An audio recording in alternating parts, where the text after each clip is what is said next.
everybody for coming out. My name is Greg Powell. I'm the design manager of the engineering department at MSD. Thank you again for coming out to learn more about our consent decree and this particular project in the Butchertown area. All right, so kind of our agenda for tonight is we're going to talk about a little bit about this CSO Basin project in the Butchertown area, where it's going to be located, an overview of the project phases, your role and MSD's role in all of these projects and these phases, and overflows of untreated sewage, how they impact all of us, and how the sewer system evolved, how we got to where we are today, and how we're going to fix the problem, things that we can all do and things that MSD is doing, how are we paying for the project, and next steps for the project and for us. We remind you that we are taping this for Metro TV, and it's going to be available online as well, the slideshow presentation. So if anybody has a cell phone, could you please put that on silent as we're taping? And during the presentation, you may have questions. Please take a note card and a pen, write down your question. And because we are taping, people might not be able to hear the questions on, it'll delay them watching it on TV. So we'll take questions at the end and answer them at that time. So at the beginning, you'll probably just be listening to me, and then at the end, we'll all have a chance to discuss and ask questions. And we'll be hanging around afterwards if anybody has any individual questions. All right, so an introduction to this story in Main Basin. All of these dots represent overflows from the sewer system in Jefferson County, and you can see they're spread throughout the county, not isolated in any one particular area. The blue dots primarily are within the Waterson Expressway, that's in the old combined sewer system area, and the green dots are sanitary sewer overflows. So they're spread out across the county. What we're here to talk about tonight is CSO 120, or Combined Sewer Overflow 120, down in the Butchertown area. We call this story in Main, but it's actually in that Franklin Buchanan Street area, right near the flood wall. Talk in general about our major projects and kind of our process as we come to the public and the process as we go through a major project. Tonight we're in an orientation phase, and that's where we talk about the consent decree, why we're here, what we're trying to accomplish. There's an MSD role, two things tonight for MSD, and that is to talk a little bit about the project that's upcoming in the area. And the second is to the background and how did we get to this consent decree, how did the sewers get into the shape that they're in today, and what we're doing about it. And then finally, then the citizen's role is to understand your roles and responsibilities as we try to solve this problem together. So again, once we're done with this meeting tonight, the next meeting would be a conceptual design meeting. That's where the public comes back. We present again some minor details about the project. We would have just begun particular project design. Let me go back here. We will be able to present some concept options about the design of the project. And again, we would take some ideas and preferences from the audience, and online, people can vote for things that we offer up as well. So that's kind of a preliminary or 10% or conceptual design process. That'll happen on this project later this year. Then there'll be a third meeting, kind of the advanced design. We will have taken the input from the public and from people online. We'll go back to the designers, the engineers, and we'll incorporate what we can into that design. We'll come back and present that again in a public meeting. And then again, you all, the public, will have input at that time again on the more advanced design. Then we will, during the following that, we will complete the design. We'll come back just before construction after the job has been bid and awarded. And we'll have what's called a part in our dusk meeting, which is a public meeting. It'll be more like an open house. The contractor will be there, all the contact information for if you live in that neighborhood, who would you call if you notice something, if you have a question, who's the inspector, who's the MSD contact. So again, tonight on the story in Main CSO Basin, we're here in the orientation phase where we're talking a lot about the consent decree and how we got here, and a little bit about the beginning. We're just beginning the design of the project. We're not even to a 10% phase yet. All right, everybody should have a clicker when you came in. You were handed that. We're going to be using that tonight for some input from you all. They're very simple to use. They're anonymous. We don't know who has what clicker, what number. We can all see the results together as we answer the questions. And it kind of gives everyone an equal voice in the audience here. And then for those who can't make it to this meeting or couldn't make it to this meeting, this presentation will be online.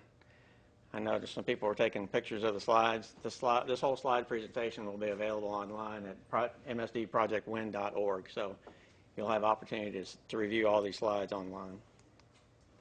All right, so take your clickers out, and we're just going to practice here a little bit, a little demographic information. Your age. So just click on the button. You should, when you click the button for the number that corresponds to your age range, you should see a green light. And we have 7 responses. We have, how many clickers do we have out here?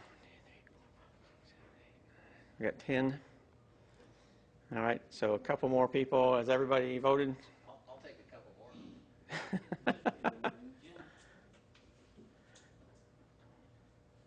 more. All right. Did everybody vote? We've only got 8 responses.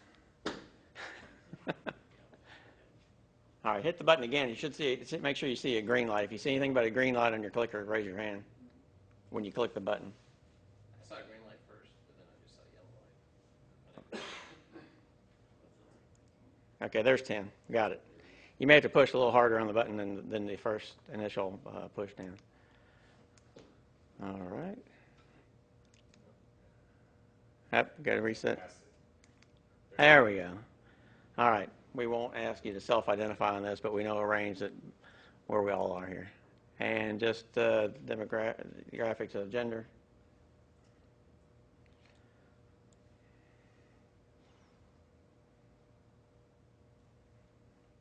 These are some of the easier questions of the night. So 1 more, 2 more.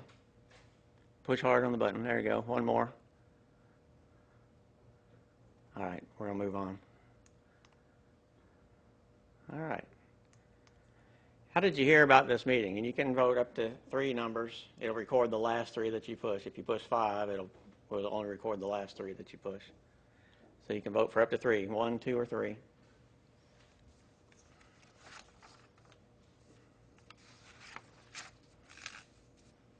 Everybody vote.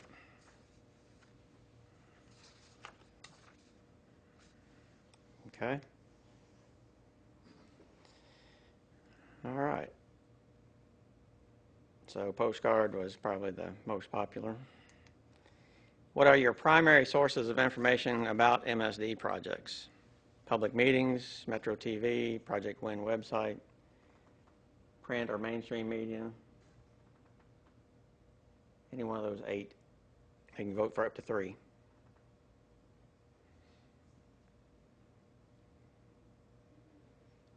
All right, everybody got it? Okay, we're moving on. All right, local mainstream media or broadcast media. How would you like to learn about our projects? Through these public meetings, Metro TV videos, Project Win website?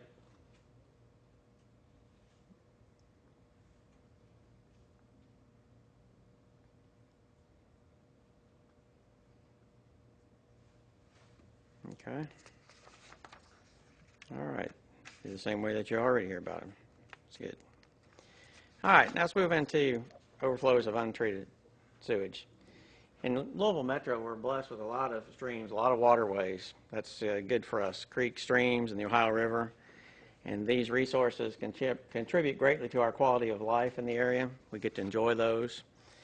And as a result of what MSD and others have done over many years, the rivers and streams are cleaner than they have been since Louisville first became a major city on the Ohio River. And most of the time, the water quality is good and safe for the various types of things that we do in and around the water. But what you may not know is that when it's raining, sanitary sewer pipes fill up with rainwater and cause problems like this. This is a combination of rainwater and sewage that's mixed and coming up out of the sewer system into a stream in this case, or a lowland area. So this is raw sewage mixed with rainwater, and it's overflowing from the sewer. This happens along our streams and can flow into the river. They don't always happen just out of stream. They can come out of the sewer in the middle of a street during a rain event. The sewer system can't handle that. This is an example of, after that event, what's left behind. And this is an actual photo from Beargrass Creek here in our community. The overflows that come out of those sewers and are discharged are what we've sent down the toilet and down the sink at our houses. And everything comes back out and ends up in the streams. When this happens, then there's potential for contact between your animals that may go out there and come back in the house, the children, grandchildren, and that can make us sick. But it's preventable, and that's what we're here to talk about today. MSD began discussions with the EPA in the state of Kentucky back in 2003 to address the situation in the community. And in 2005, we entered into a federal court order to address the problems. All these overflows that we're trying to alleviate are just like what we showed in the picture, what ends up in the streams. There was a plan developed with input from the community, and it was submitted in 2008. It was an $850 million plan. And this plan requires that we work on the combined sewer overflow. Remember, those the area within the watershed, basically. Those have to be complete by the year 2020. And the separate sewer, which is basically outside the Waterston Expressway, by the year 2024. So let's talk a little bit about, people are sitting out here wondering, why did MSD let this happen in the first place? Well, MSD hasn't been around since the beginning of time, but we started off with undeveloped lands and streams. There's a map of Louisville in 1796. You can see over in the southwest side of the county, there's swampy lands. Now there's a lot of development down there. You can see Beargrass Creek coming into the middle of the picture there. Okay, so the original settlement in Louisville occurred, and it was a low-lying area. We had a lot of streams and low areas, poorly drained. And as Louisville continued to grow, there was no system to handle the water or the wastewater or the rainwater. So when it rained, any filth that was in the streets had nowhere to go. And adding to that was the unhealthy living conditions. Here's a picture from a street view in Louisville from the 1800s. We now know that, we didn't know at that time, but now we know that that kind of living condition breeds disease. Louisville suffered through numerous outbreaks of cholera and typhoid during this period. So that's what we'd like to avoid, and we have been avoiding. So let's get out your clickers again. And so when do you think the first sewers were built in Louisville? At the founding of the city? Before 1850, beginning of the 20th century, or during the Depression? And were sewers first built in Louisville? We have 7 responses. A couple more.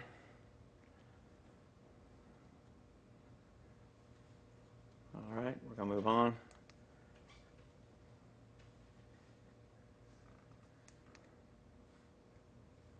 Well, sewers were first built in Louisville the first sewers that we have record of were in 1850. This picture is from like 1930, but the first sewers were built in about 1850. We continued to build bigger and better sewers. This is the southwestern outfall that serves southwestern Louisville, and this was built in about 1932. That's the dedication picture with the commissioners of the sewage.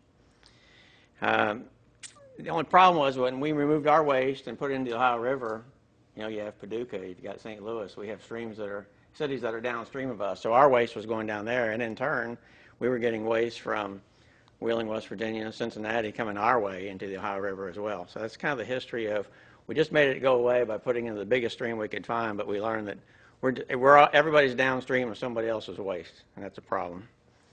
So a coordinated national approach was needed to address the increasing problem of water pollution. When the Louisville Water Company was formed in 1860, running water started to become available inside of houses, and that was a great improvement to the quality of life, but required a method to get rid of the water that was coming into the house after it was used. The obvious answer was to connect the wastewater lines into the storm sewers that were already there, and that seemed to solve the problem. However, untreated raw sewage is now going directly into the streams and into the Ohio River. So you can see when water started coming in, we started taking it out, putting it in the same system. It went right back into the Ohio River. Again, no sewage treatment it was just get it away from the house and away from the city into the nearest stream. So in what decade did Louisville begin to treat sewage?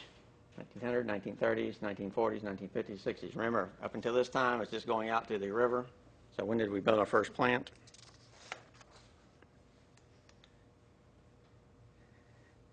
The 1940s. The answer is in 1958.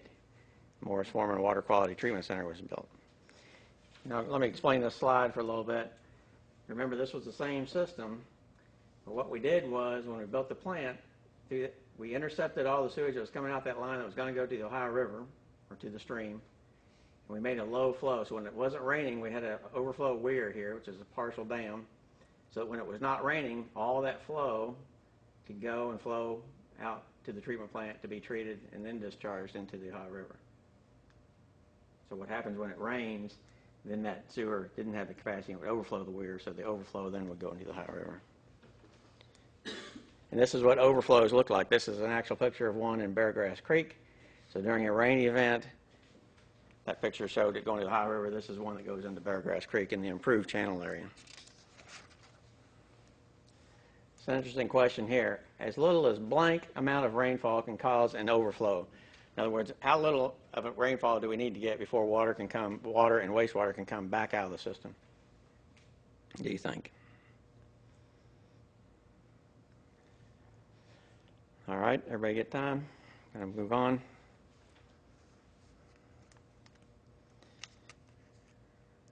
One inch. Now, the answer is 1/10 of an inch. As little as 1/10 of an inch of rain. You think about that. That's not very much rain. And we can get these backups where the water can come out of the sewer system. All right, in 1955, Kentucky banned the construction of combined sewer systems. All the sewers built since then have had separate pipes for the stormwater and for the wastewater. However, that time was still before most of those were built outside of MSD's area and were built with not the standards that we have today. So MSD began expanding its sewer service and taking over these failing systems in 1985. So MSD has not been around taking care of these for all that long. These old separate systems, which were designed, again, as I say, prior to today's standards and materials, can have overflows during rain events. And we are addressing these problems today as well. So this is showing backup in a home, in a street. This was Beechwood Village, I think, where we had pumps set up during rain events so the water wouldn't back up into basements. And again, an overflow in a creek or a low-lying area. Something that a lot of people don't know, MSD is responsible for the sewer system to what point? To the foundation of the building that's connected to it, to the easement or right-of-way, or MSD only works on the mains in the middle of the street? So use your clickers there and respond.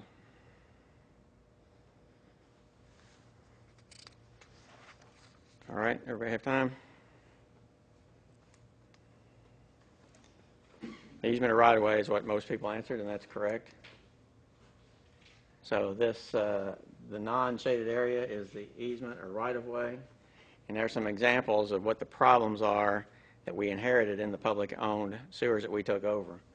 You have manholes, materials that have cracked. You've got sewers that have cracked, old materials, clay pipe, illicit stormwater connections, and root infiltration due to the nature of the materials of the pipe materials. So all those were sources of rainwater or groundwater getting into the system that should have only been carrying wastewater.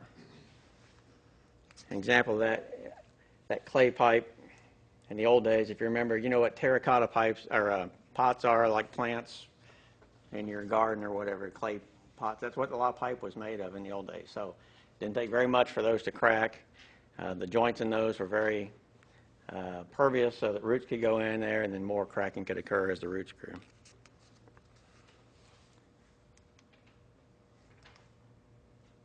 Okay, so let's talk about outside the right-of-way or the easement line. The homeowner's responsibility, not MSD's responsibility. There's downspouts that are connected to the sanitary sewer. Those are illegal connections.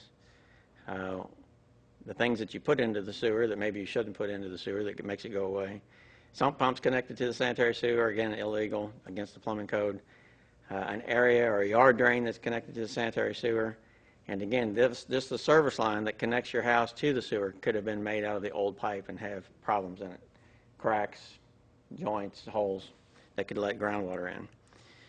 So MSD can't legally do anything on this private property, so that's what we're here to talk tonight about, things that you all can do as well. We're going to talk about what MSD is doing and what you all can do on your private side as well. We need to keep stormwater and rainwater out of the sewer system to prevent the overflows. So the range of overflows that can occur in the separate sewer system include large overflows on streams, or they can occur in the neighborhoods coming out of manholes in the streets in the separate system. Even though it's been separated and there's a storm sewer and a sanitary sewer, we can still have overflows. And they can also manifest themselves as a basement full of sewage. If this happens because MSD has a problem in the easement or right-of-way, and it's our fault, then we can fix and alleviate this problem. However, if it's because of your service line on your private side, then we can't do anything about that, and it's your responsibility to fix that. All right, so we've identified a lot of the problems. Let's talk about what are some fixes for the problem. If the sewer line from the edge of from your property to the edge of the right-of-way fails, that is on your private property, it's your responsibility to fix it. And you'll want to because your basement could fill up with sewage and you wouldn't want that. That can be expensive, so MSD has a program, the Sanitary Sewer Line Replacement Program, to help finance the needed repairs. We've got forms in the back. We have a customer service representative that can help you with this. And we're in this together, so with the things that you can do to help yourself and try to alleviate the pain of this expense, we'd like to do that. So if you know you have that problem or you want to find out more about it, get some information from us tonight. Another clicker question. Now that you kind of understand what the problem is when it's raining, what should you avoid doing when it's raining? Should you avoid using the sink and toilet, the dishwasher and washing machine, or the shower and ice maker? What do you think?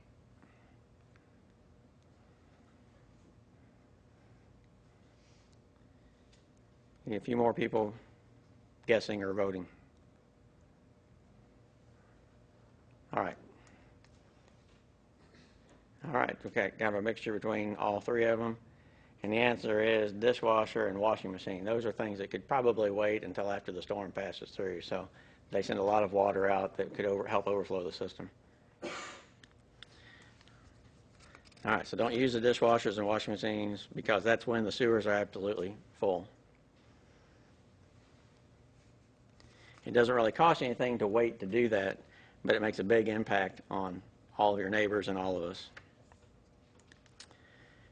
I should avoid flushing wipes even if they say they are green, flushable, biodegradable, on sale, not tested on pets, or all of the above.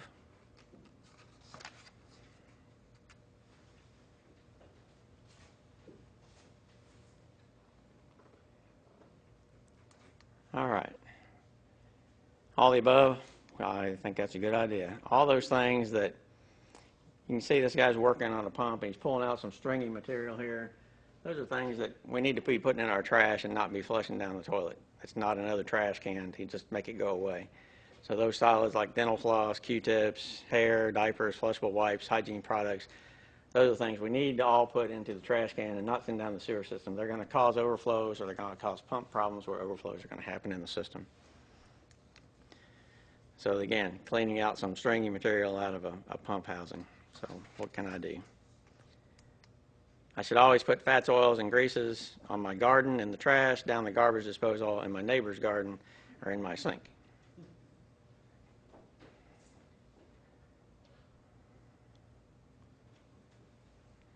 All right, everybody get a chance?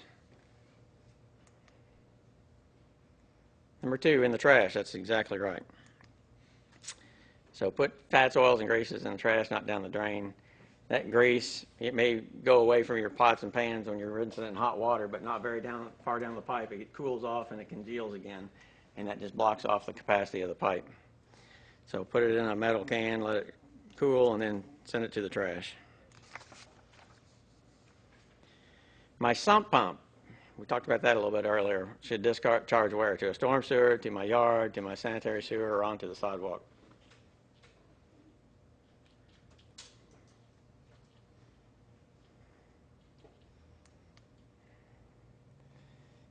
All right, we have to my yard and onto the sidewalk. If you have the yard, that's the place to put it because you have some chance of infiltration potentially. So we need to disconnect sump pumps from the sewer system. It's the single biggest source of private side clear water in the sewer system.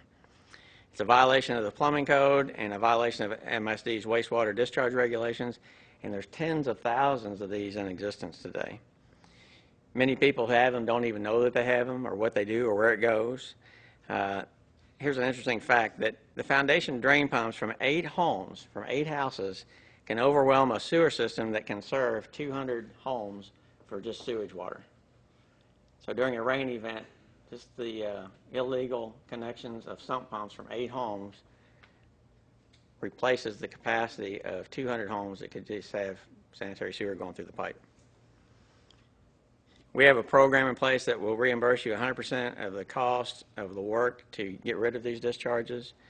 And if you go home tonight and you want to look in your basement, if you don't know, and look and see if you have something that looks like this right here, it's your sump pump. We have a plumbing modification program. It's called PMP, and you can call that number and get some information about that. Rainwater from my downspout should not be routed where? Garden, rain barrel, lawn, landscaping, and your sanitary sewer.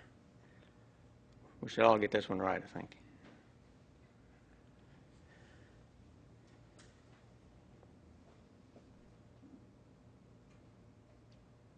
All right, we're going to move on. Maybe. So do not connect the downspouts into the sanitary sewer system. You put them on the ground. You can capture the rain into a rain barrel and use it on your rain garden. And MSD will reimburse up to $100 per disconnected downspout. So if you have a downspout that's connected to the sanitary sewer, and we'll reimburse you up to $100 per disconnected downspout. Again, we have information on that in the back of the room tonight. All right, so we talked a little bit about what homeowners, what you all can do, and then what's MSD doing. Talked about the history of how the system developed and how we've gotten where we are today. We've talked about what you as homeowners can do to help the problem, help solve the problem, and the programs that MSD has to help you do that, from the downspout disconnect to the sump pump program. Now we're going to talk about what MSD does to address the problems, and this includes projects in your neighborhood. Okay, this timeline is showing that where we are in the progress. Remember, we talked about the 2008 consent decree starting in 2003, 2005. We're about halfway done. We're in 2015, and we have to have all the combined sewer system projects done by 2020. That's 5 years from now. So we're about halfway done, and then by 2024 we have to have all the separate sewer systems done. So tonight, this project we're going to talk about in the Butchertown area is a combined sewer overflow project. So how can you control these sewer overflows? How can MSD do that? Well, there's green infrastructure projects. There's the downspout disconnections at your house that we've talked about, and we have some programs to help with that. Sump pump disconnections, sewer rehabilitation. So the sewer rehabilitation is just taking that old cracked pipe that maybe groundwater or rainwater gets into, and we rehabilitate that to where it's watertight. So all these source control, the easiest way to control these is to keep the water out of the sewer in the first place. So those source control, it's called source control. When that becomes a burden financially, then gray infrastructure projects are also another alternative. Then there's pipeline projects, pump station expansions. You could expand the plant, but you could be treating rainwater. That's not a good idea, not a good investment, but it's possible. Or even storage basins to hold this water until the rain event passes, keep it from overcharging out of the system, and then take it back to the plant after the rain event and there's capacity in the sewer lines. So again, this slide is show the largest basin and green infrastructure projects in the city. It's not an isolated issue. Again, the project we're talking about tonight is right here, but there's basins in the west end, basin along Beargrass Creek, and further east as well. We've got one down south. So they're all over where we have to go wherever the problem is. The project that we are talking about tonight in this neighborhood is at Story, Maine. Again, it's in that, Story, Maine is how we know if that's just the general area. It's in that Buchanan, Franklin Street area. And that project provides 8.3 million gallons of total storage capacity, and it's a covered basin. The schedule for that is that we're beginning the design process. That'll take place this year and next year. Construction starting in about June of 2017. And again, as I said earlier, we'll come back for this 10% or conceptual design meeting later this year, probably be November or December, but stay tuned. And if we have your email address, you'll get emails on that, or watch the MSD website, and you'll get notification of that as well as the mailers. All right, so people want to know, how's MSD paying for these projects? We said it was an $850 million program. That's not free money. All this work needs to be done, and this is what's going to cost over that 24 year period. We've worked hard to develop a cost that is cost effective for all of us in the community, but it's all paid for through sewer rates. We're all paying for this through our sewer bills. There's no federal government money, no grants, nothing like that. We're paying it through our sewer bills. We have no other source of income for that. So the fees that we charge for services have to pay for everything we do, so we have an incentive to keep that as low as possible as well. What do you think the average cost per mile to fix sewer overflow problems in just the southeast part of the United States? You think it's $100 to $500 a mile, $500 to $5,000, $10,000, $100,000, $200,000, $2 million, or nobody? Heaven only knows how much it costs. Just take a stab at it.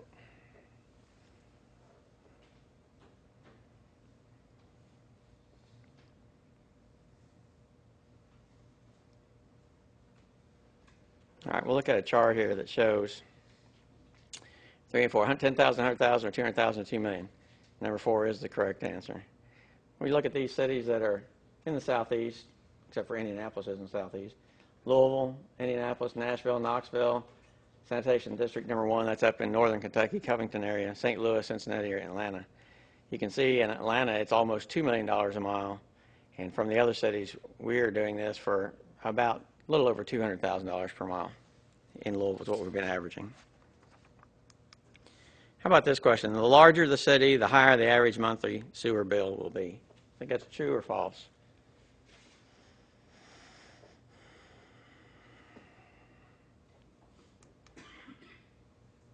Everybody thinks that that's false. That's a good answer. It really doesn't depend on the size of the city. It's unique to each city. It depends on what the solutions are and how bad their problems are.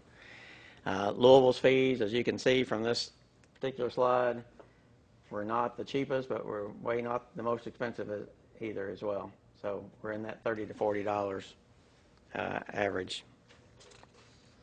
We're a little bit less than cities that are smaller and larger. All right, when we're talking about bills, and we understand that everybody's paying for this, but we do have some breaks. If you're 65 years old or older and have an annual household income of less than $35,000 and are connected to our sewers, contact our customer relations, and we have a discount for that.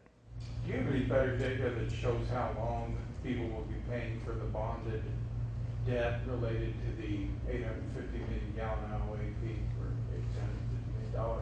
As I said, we're taping this, so we're going to take questions at the end. So if you can hang on to that, we'll come back and get to that. Thank you. All right, so next steps for the project and us. We know there's a lot of things that you could have been doing tonight. We're going to wrap up here in just a second. And we wanted to come together and talk to you a little about how we got to this point. We didn't build the old sewers that were bad. We inherited a lot of them. Technology has changed over time. Growth and development has exceeded what the original sewers were built to. And this $850 million program is way cheaper than if we built a complete different sanitary and separate stormwater system inside the watershed. That would be in the trillions of dollars, no doubt. So as we're about to wrap up, and we'll talk a little bit more about what the next steps are on Story and Main. What we present tonight, did it help you better understand what causes sewer problems in our area or any city that has these problems? Do you agree that this slide presentation has been helpful?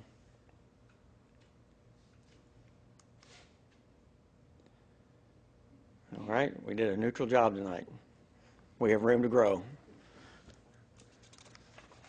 All right. How about how you can help reduce sewer problems, how you can do it as a homeowner? Did you learn anything about that?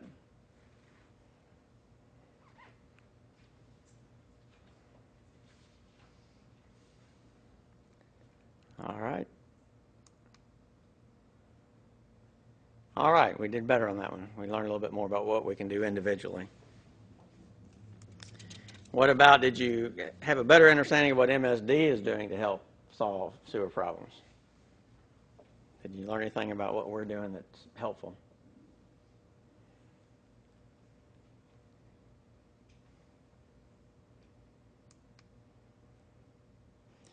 All right, it's a mixture across the board, but we are trending to the, we didn't have any strongly agree, and we had a little strongly disagree, but we are on the high side of neutral.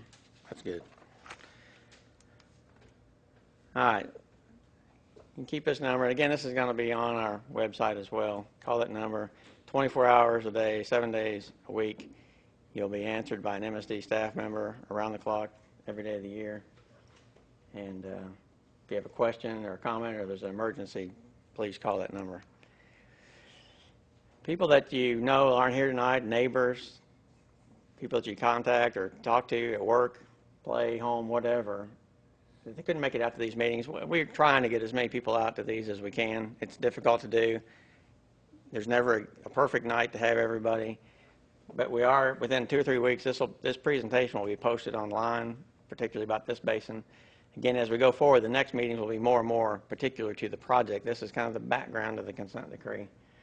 So you can go online, you can see this slide presentation, hopefully learn something and be able to, again, when we get to the projects, when we have project input about maybe where the particular basin is on a site or what it might look like, those questions will be online, and people who can't come to the public meeting can vote online for that. Tonight it was more informational to see what we know about our sewer system and the demographics of who's here tonight. But on the online survey, that'll be a little bit different. All right. Thank you for your participation, and at this time we'll take some questions. So if you get those written down, just hold the card up and we'll come around and collect them.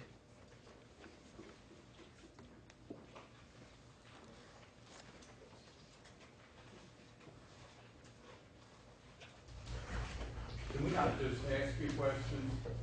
Go ahead and ask, and then I'll repeat it for the camera.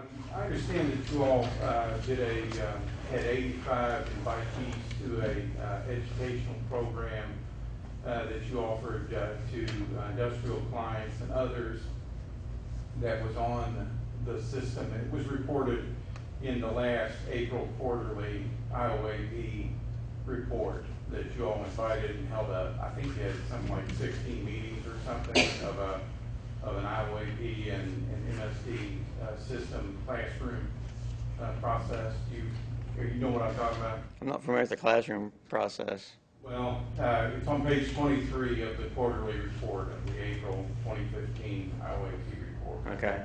And it said that MSD invited 85 participants, including industrialists, government people, and other sort of preferred customers, and led them in an educational process. And I wondered why MSD didn't offer that to the general public and maybe set it up at Bellarmine or set it up at Sullivan or set it up at community college, so that, I mean, you don't have to get credit for it or anything, but in this process that was reported in the quarterly report said that they had take-home work and homework and so forth like that. Okay. And that kind of a high-quality educational procedure, we paid for it, the ratepayers paid for it, but evidently only 85 of a select group of politicians and industrialists and other developers and so forth got to attend it.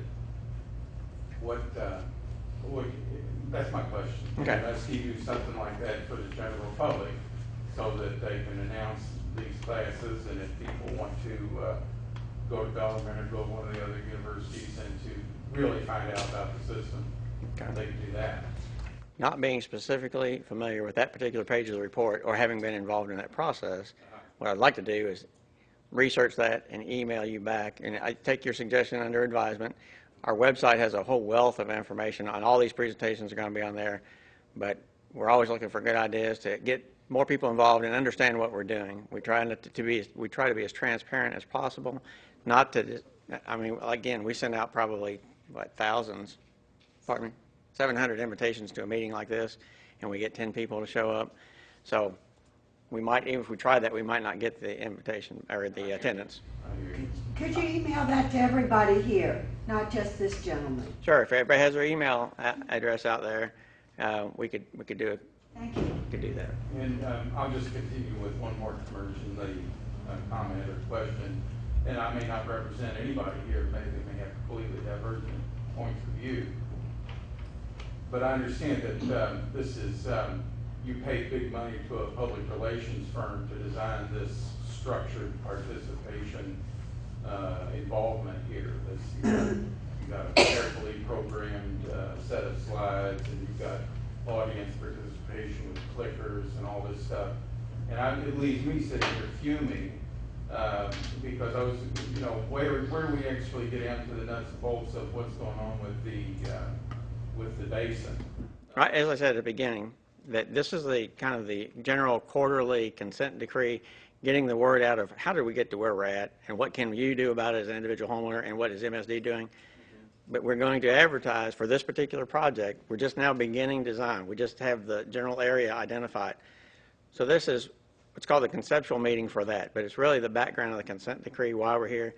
The next 3 meetings will be very specific to that particular project with the nuts and bolts of that. And so each rollout of that will be what information we know at the time. At the conceptual meeting, that'll be about a 10% design. So we'll have the location. We'll know exactly the size. We'll have some options as to what it might look like. We'll get some participation. We'll have more information. Right now, we know this has been on the books since 2008. We know that this project, all of these projects, they're on the books. We know that they're coming. But we're just starting the design process. Get to the issues that are of importance to those who have studied MSD's IOAP compliance and IOAP project proposals. And we brought these issues up at the Grinstead-Lexington Basin meetings. Mm-hmm. You still aren't meeting the public's interest in those issues of how much could we have avoided having to make concrete bathtubs that displace wildlife and cause us to strip the creek corridors and of vegetation in order to lay in long feeder trunk lines and so forth. Well, that's a characterization that I would like to dispute on I-64. And it will happen. You're going to say, but we did take that under advisement, and we did do some some sewer separation projects, and we're able to reduce the size of that basin. But none of that's being educated on. None of that is being shown in a clear and proportional way to the public here to educate them the fact that they could urge their politicians that we could pass an ordinance, a CSO ordinance, that would require big box store owners and big parking lot owners to install at their own expense some sort of green infrastructure on their lots to take care of the stormwater runoff on their own lots so that the general public doesn't have to pay for it through their rates. That is one aspect. But if that stormwater goes into a separate stormwater system and doesn't go into the sanitary system, that's not going to change that particular problem. I'm sorry? If that new box or that old box, if their stormwater goes into a stormwater system and not into a combined sewer system, then that's not going to do anything about this problem. Right. But I'm talking about in the combined sewer area, where you have large parking lots that discharge directly to the combined sewer area drains. Those area drains could be addressed with green infrastructure projects, but nobody's requiring retrofitted green infrastructure. That's a political decision, and that can be made, and that can take some load off of the general public's back and put it up where it belongs, on the operators of these big lots. I appreciate your comments, and I understand where you're coming from. In every place that we feel that we can do green infrastructure, we're doing that. But we are dealing with a consent decree deadline, and we're talking about we're paying for this. We are also all paying for the penalties if we don't meet the deadlines through the consent decree. And every chance that we have to do green and save money for all of us, we're trying to do that. So I certainly understand where you're coming from. It's never going to be probably enough to please everybody, but we are looking at that, and we have examples where we have done that in the Portland area where we've eliminated a basin and done green.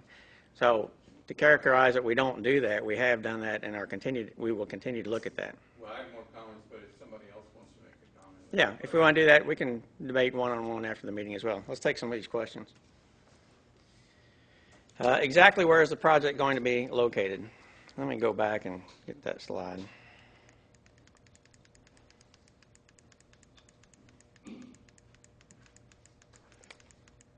There we go. All right, I don't know if you can see this very well or not. But here is Washington Street. Here's Franklin Street. And this is Buchanan, I believe. And the concrete flood wall is right here. So this is all kind of floodplain behind the flood wall. We have what's called a Starkey pump station right here.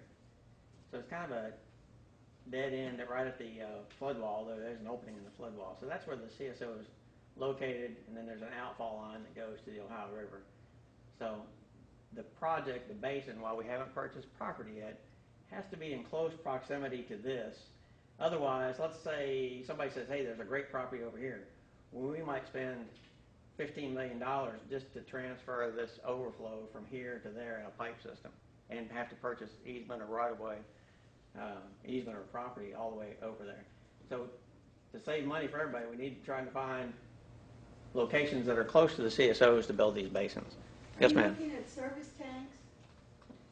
That's one of the properties. Any of those properties in an area is where we're looking. There's a salvage, Marshall junk lot. You're looking at those two places? Well, we're looking at anything that I'd say was probably within a 2,000-foot radius of that. So whatever might be in there is fair game. Now, when you talk about being on the floodplain side of the wall, that creates potentially additional cost and engineering problems. So there's a lot of factors that come into what's the best piece of property to put this on. We do have kind of a guideline that we're not going to force people out of properties to build these. It needs to be voluntary. So we're not going to come and condemn somebody if they don't want to do it. Yes, sir. It's going to be covered, but does that mean it's also not going to be able to be built on? Like, can you put a park on top of it? That's a great question, and I think I have an answer for that, but we're going to get more into the 10% and the 30% or the conceptual and the advanced design. But my short answer is if we're on that wet side of the flood wall, if it was a buried basin during flood events, there's just so much more you have to do you have to keep the basin capacity there. You can't have the river water going in it all the time. Also, that would be on a side that you normally wouldn't put something that would have a structure on it anyway. But when we're close to the flood wall in that area, that 100-year flood or the 1937 flood may only be 2 or 3 or 4 feet there. So we could build a foundation that's above that, and the structure could be above that. So it could be above ground or be below ground, but it'll be covered in any case in that location. It will not be an open basin. So because it's on the industrial area and on the wet side of the flood wall, it might be a little bit different design than if we're in a park somewhere. I didn't say in the park. I said, can you put a park above it? So if it's below ground, fair game. Park above it, Sure. which people would love. Sure. Not a problem. We've got examples of that. And when we come back next time, we'll have pictures of places across the country where that's actually being done. What is the impact to the neighbors of the basin during construction and ongoing? Again, we'll come back next time, hopefully have the site pinpointed so you'll know exactly who the next door neighbor is. But during construction, as any large project, we'll still have to maintain traffic for anybody that's in the area. There'll be some, might be some noise during the day, but we certainly don't normally work at night. This is a sandy area, not so much a rock area, so there shouldn't be blasting in this area. So just normal construction, but it might be a year or so, 18 months of construction activity. That's during construction. And then ongoing, these basins are empty most of the year. They're only filling up during rain events. And that's diluted. It's diluted sewage that has a lot of rainwater in it. We're just holding it for 24 hours after the storm ends until there's capacity in the sewer system, and then we release it back into the sewer system to go to the plant to be treated before it's discharged into the body of water. So ongoing, these designs are not meant, they're not going to be staffed by MSD employees 24/7. They're not going to be staffed during a rain event. They're all automated. Again, they're just used during rain events. So they're very automated. Yes, sir. Scale-wise, I mean, is there something that we could visually compare that to, like an Olympic-sized swimming pool? I don't know what that holds volume-wise, but I mean, what? This is an 8 million gallon basin, and again, depending on whether it's above ground or below ground. If it's above ground, it could be a round tank. It could be, cast in place concrete. If it's below ground, it'd be cast in place, but it could be rectangular. So, for an example, I've got about a 17 million gallon tank in another area, and it's about the size, about 400 by 200. but it's below ground. You wouldn't know if it was 800 by 200 or 200 by 200 if it's below ground. Okay.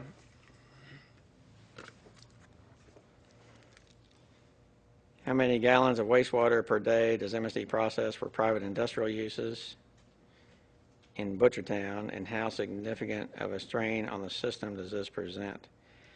I don't know that I have an answer off the top of my head for private industry, and it would all depend, all that flow is dependent on dry weather days and rainwater days. The flow, obviously, when it's raining is a whole lot more, and in a dry weather day would be typically what the sewers can handle. There should be no overflows in this area when it's not raining. Whoever asked that, if you want to come up and find me afterwards, I'll try to get your email address and let you know the specifics on that. So how much of a strain on the system does this present? The strain on the system is every time it rains is when we have that overflow discharges to the Ohio River, and that's what we're trying to alleviate. And I will say that I do have a fact that I don't have memorized here. I did write down that would be interesting for everyone. That on the average or a typical design year, or the average annual, let's say how many gallons of overflow come out of that CSO on an annual basis? It's about 331 million gallons per year, and it's about 71 times per year. So the total is 331 million gallons, and it happens about 71 times. Through this project and through the consent decree, the limits on this project would be a level of control of 8, which means on the typical rain year, that would only overflow 8 times per year. So that's a significant increase in water quality. All right.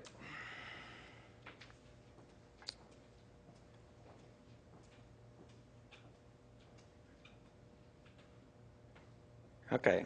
How about see if I can read this? MSD did a poor job in managing stormwater runoff after providing incentives to take downspouts off the sanitary sewer.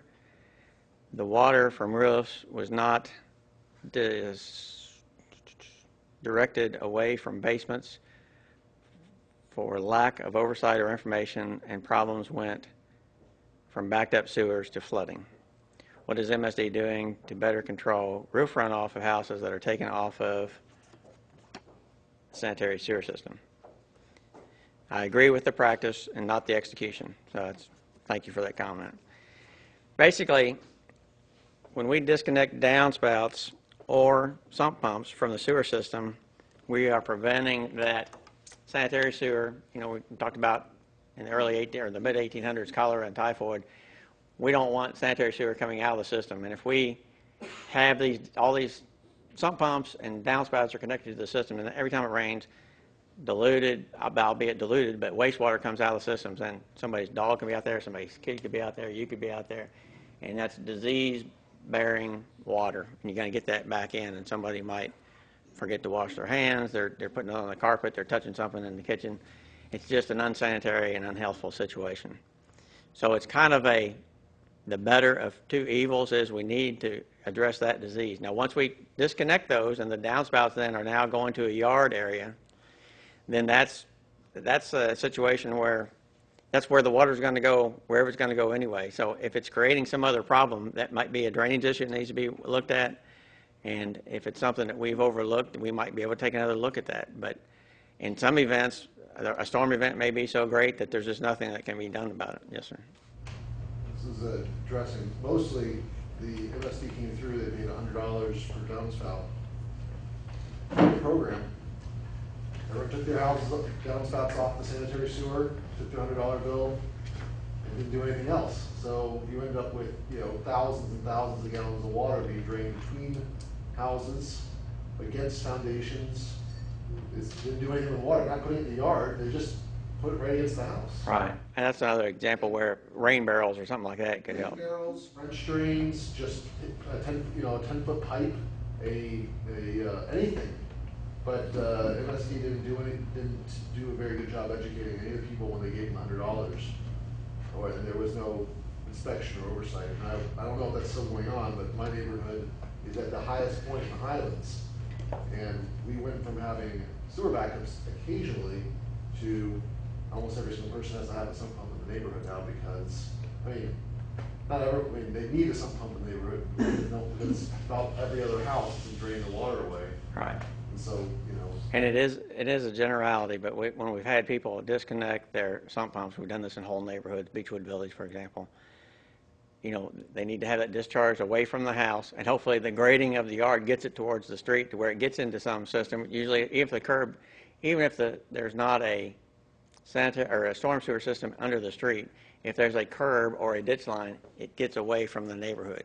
Now, there may be areas where the original development didn't have good drainage all the way around, but then you still have the scales of sanitary sewer backing up versus, hey, we got to look at this stormwater that doesn't need to be, it's illegal to be in the sanitary sewer system.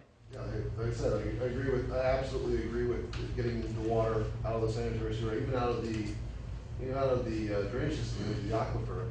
Mm-hmm. But even in my your argument- area. my complaint is that it has nothing to do with that. It's like I fully support it. Just Right. you guys didn't tell people what to do with the water after you took it off the sanitary sewer. And that may be something, again, on the education and the public outreach that, hey, look, we've got an example where we took these off and people started experiencing some other problems that maybe it's a good idea if you have room and can put the rain barrels in and then use that water in your garden or to water your yard or wash your car or whatever that might be. That's another outreach of public education that might be helpful for everybody, and that's a great suggestion. I appreciate it. Yes, sir. It seems to me I went to a presentation, say, a couple years ago, and talked about a number of the, some could say, smaller areas that were going to potentially have basins or perhaps have green infrastructure projects put in. It seems to me that Butchertown was one area where early on there was talk about a retention basin, and then my memory of it is that at that point, at some point, MSD's determined that there was enough green infrastructure because of the small area for this CSO that a retention basin would not be needed. So therefore, I'm really surprised at these, not that you need a small basin, but this is a pretty good sized basin. Combined with the history of Grinstead-Washington Road Basin, where the numbers have fluctuated over the years, I'm not sure that I can trust your numbers. I'm basically, I know Grinstead and Washington Road went like from 4 to 8 to 15, back to 8 or 9 or something like this. This one, my memory is that there was not going to be one needed, and all of a sudden you need an 8.3 million gallon basin. The numbers say, well, maybe you didn't have good information before, Right. and if you do have better, in my office perception, is that in the past when you presented these things, you presented them and say, this is what we need, and then 6 months or a year, you change it. It's not like you're saying, this is based on the best information you've been telling people. This is what we need. And then you change your numbers down the road. Therefore, my perception is, I'm not sure I trust your numbers. Okay. That's a great point, and I understand that. And some of the history of that, and maybe we should have used words like, to the best of our knowledge as of today, but I can tell you that over the last 8, 9, 10 years, that flow monitoring has changed. Originally we didn't have as many or in the right places, and we've been able to upgrade our flow monitoring where we have better data on when it rains. And every time it rains, it's a different amount of rain. It might be a ½ inch today, 3 inches tomorrow, and yet we need to calibrate these constantly to see. So early on in the game, if we said we needed 8 million gallons and came back at 15, we may have installed more flow meters, better data, better modeling. And so at each point along the line is when we have better data, is when we have more accurate numbers. And I see our chief engineer is here tonight. She was able to join us, and she probably has some more background on And this. therefore, how confident are you of the size of this basin at this point as you gather more information? Sure. Those are good questions, and let me address the first question first. Why the Butchertown Basin? There was a basin. This is the second one. So the first one we did turn green, Story and Spring Basin. So the Story and Spring Basin was done with green infrastructure. That is complete. This is the second basin. This is further downstream, and there's not enough area. It's too much concrete in this area, and the area is too big to do that with green infrastructure. So we did do one CSO basin. There are 2 basins that were concrete basins that are now green basins. So we were able to do what we said we would do, look and see exactly where we could find green infrastructure that is significant enough that you could remove enough flow from the system to not need the concrete basin that Greg just described. So that should take care of the first one. So the second question then is confidence in the numbers. So Greg talked about this in terms of where did we get these numbers. We started this program in, as you said, in 2005 when we started working through that. We had about a handful, maybe 2 handfuls, 10 flow meters on 106 outfalls. It wasn't a requirement to have a flow meter on all those outfalls. As we launch into our program, we needed to get data so that we could determine what the programmatic needs were from that. So it takes a while to install these flow meters across the system, on the outfalls, above the outfalls, in the system, so that you could collect enough data. We did not have all those outfalls in place until the end of 2012 and 2013 is when we got really good data. So the more data that you have about what's actually occurring, the better you can take that data and put it into your system and improve your numbers. So you're correct when you said your numbers have changed over time, and our numbers have changed over time because we've been able to collect actual overflow data that's going out into the river or out into Beargrass Creek, that's running through those sewers, that's coming from all these different directions. Technology improves since that time. You know, you can get a smartphone today, and tomorrow they got the next best one out there. So is the way that the models develop. So you get more data, the models get better, they get more sophisticated. You take more sophisticated models and more data, you get a more refined answer. Now, the second part of that is you get more answers and you start building the system out. You figure out what's happening because we're monitoring before a project, during the project, after the project. You get more actuals and you continue to make improvements so that you do minor adjustments during the way, because if we put a program in place in 2008 and said that's it, it's not going to change at all, when we got to the end of 2020, guess what? We missed the mark. So we built into the plan what we have termed and what EPA calls adaptive management. So you adapt, you get more data, you put improvements in the ground, and you adapt and you manage that plan all the way till the end. So we're still refining those numbers. We're down to the last 10 parts of that program where we'll get that data and we'll know exactly what we need to have, but we'll continue to monitor until we're finished.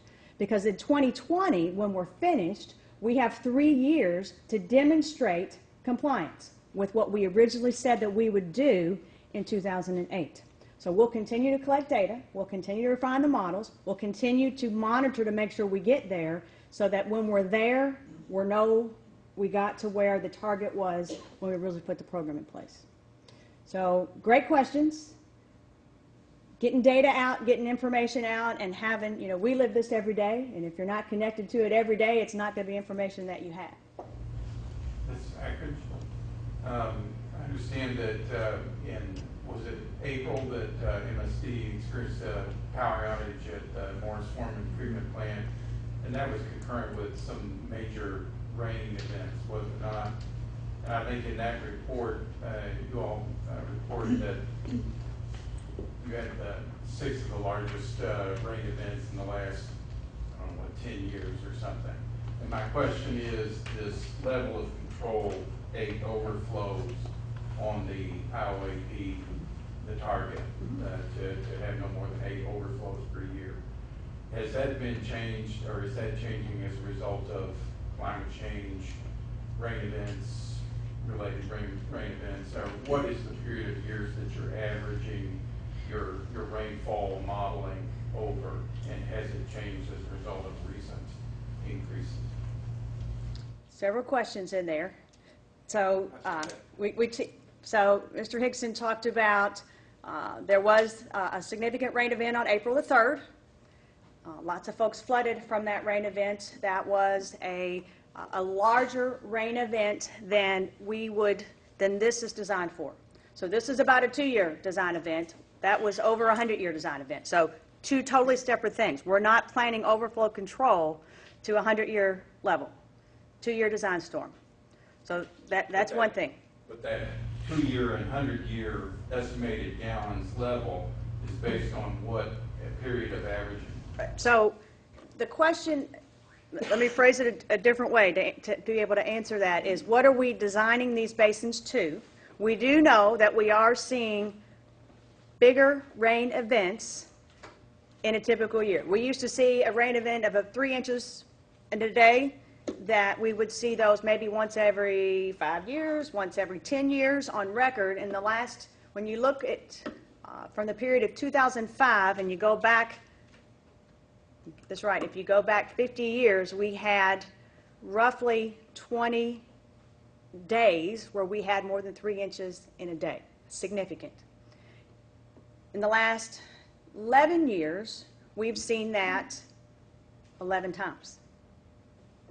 Now, those are 3 inches or greater in a short amount of time. Those are massive flood events, not necessarily, we're beyond overflow control at that point. We're protecting life and structures from flood protection, or with flood protection. So this system, what we see is that the 2-year event that we're designing to at 8 overflows a year, we're not seeing that change. What we're seeing is when it does rain significantly, it's doing that more often. And so that has not come in to be a factor in looking at the overflow control plan. So I guess by the time we get to 2020, whereas we were looking for a level control of 8, we may end up with a level control of 15. Well, but you're looking at what we designed to is a design event in a typical year, and that typical year from that period that we were using is based not on that larger event, but on those events that we see on a more frequent basis. So that what is controllable, not that where we're moving out of overflow control and into flood control. Can you make sure the public is treated to a more smarter public participation process? This thing looks like it's dumbed down to the level of, elementary school or even lower.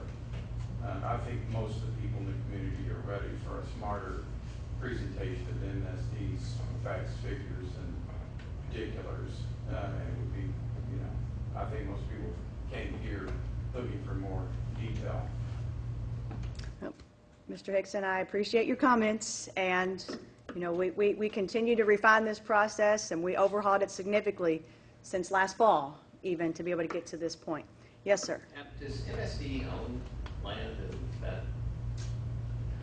that part of the world? Greg talked about the Starkey pump station. We own that land that our pump station is fixed on currently. Along the north of the flood wall, does MSD own any land? Not in that area.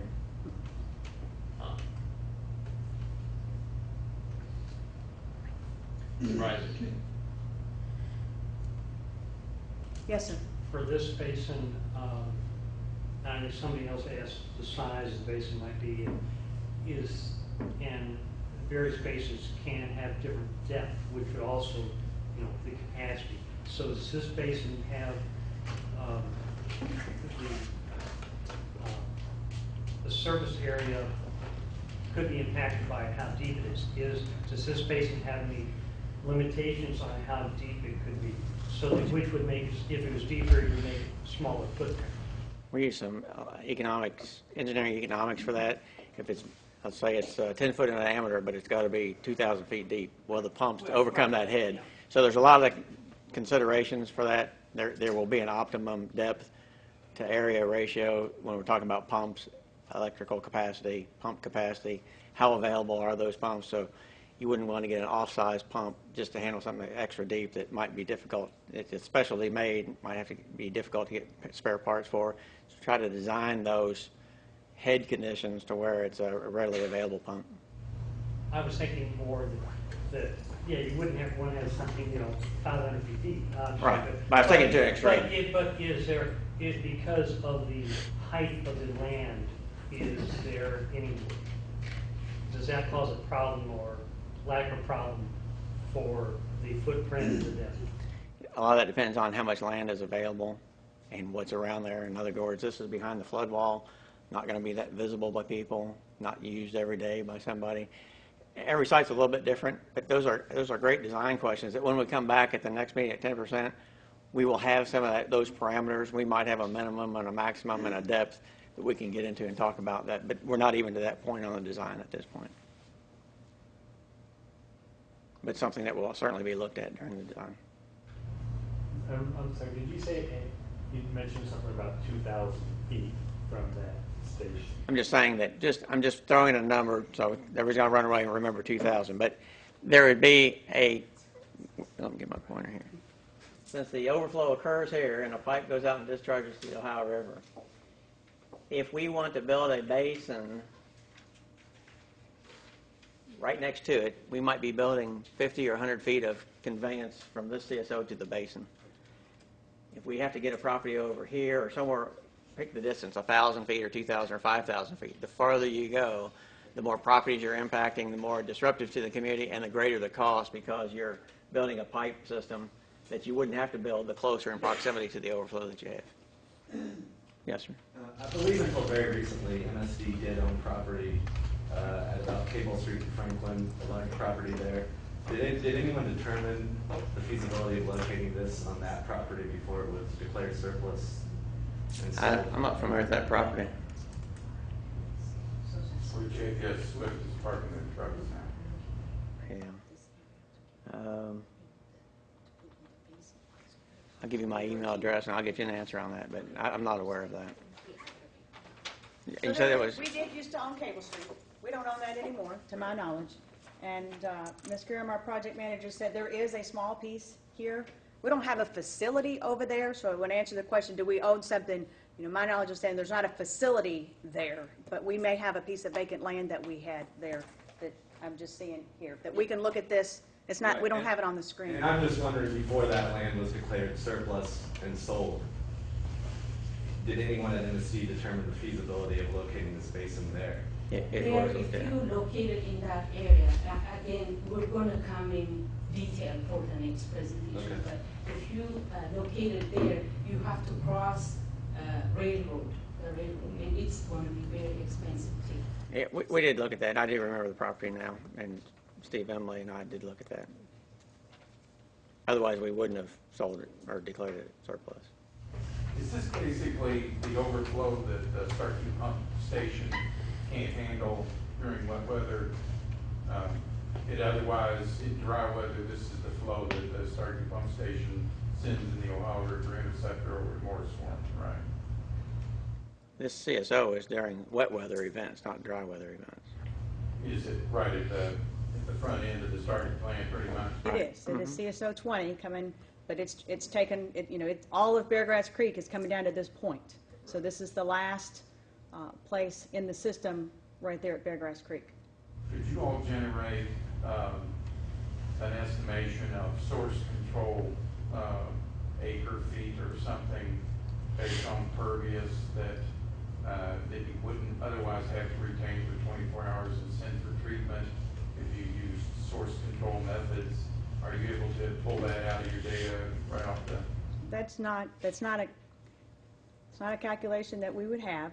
It's a crude calculation we could do, but the magnitude of the three watersheds, or at least this watershed coming to this point, there's several basins upstream of this, that there's no way that we could keep that water out when we got to this point. This is the end of the line on this basin. What we haven't captured until now, it has to go into a basin. There's no other place to put that or capture that upstream. There is a lot of impervious acre feet that are feeding into this. Absolutely. That's why it's the imperviousness of the upstream watershed is contributing to the overflow that's here. How much of that impervious did you remove before sizing the CSO basin?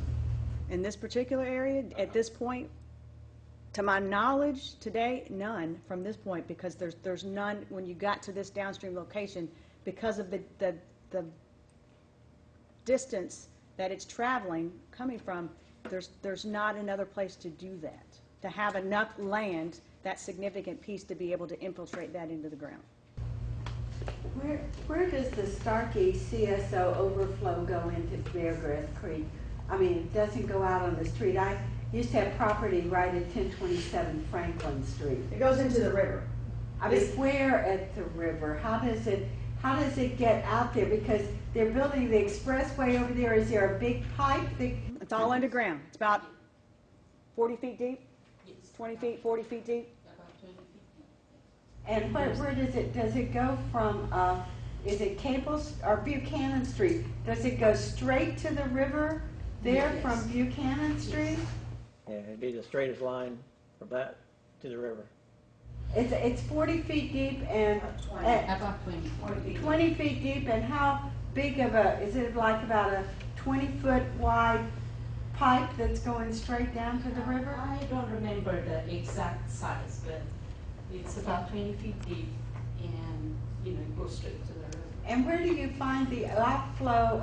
Is it underground at the river? Because I canoe around there, and I haven't seen any big opening where a flap comes up. It is submerged. When the Corps of Engineers changed the pool at the Loxton Dam, when they raised the pool, that overflow, all the overflows along the river are now submerged. You won't see them unless the river was way down. And is that under the where the old marina was? That I don't know. I don't know the exact location on the Ohio River. Yes, sir. So, when we talk about the storage main area, there is an industrial use there that, as I understand it, discharges hundreds of thousands of gallons a day of wastewater that MSD treats. And so, I'm wondering what the correlation is between that and the need to reduce overflows at this particular location. And when we talked about ways that, homeowners can reduce discharges by, doing simple things, I would guess that the impact of taking something like that offline might eliminate the need for a project like this altogether. And in conjunction with that, where's flow going to the CSO? Where is it coming from? If it's not coming from the eastern part of Butchertown, because that's green, where is the water flow? If I can piggyback on this. So the industrial site, Clean Water Act says industrial discharges have to be treated at the treatment plant. So they have to go into the system. The wastewater discharge regs, all of our permits require that to be treated, because you don't want that going straight out to the waterfront. So that's not, there's a different source of pollution that you would have from that industrial waste that we have to take. We're required to take that. So that system, regardless of how much flow is coming in there, because they're there, we have to treat that. Now, I don't know exactly where that is in relation to the overflow. It's going to be upstream of the overflow. It's coming through that and be part of that. So another reason why you want to capture that is you don't want that going out to the river, because all of that is coming together at that point. The second question. Where's the drainage going that would go through this CSO? Where is the upstream drainage going to? Do we have a map at this point of the drainage basin? No, we can bring it next time. We'll have to bring it with us the next time, or put it on the website as part of this project that we can do that. Yes.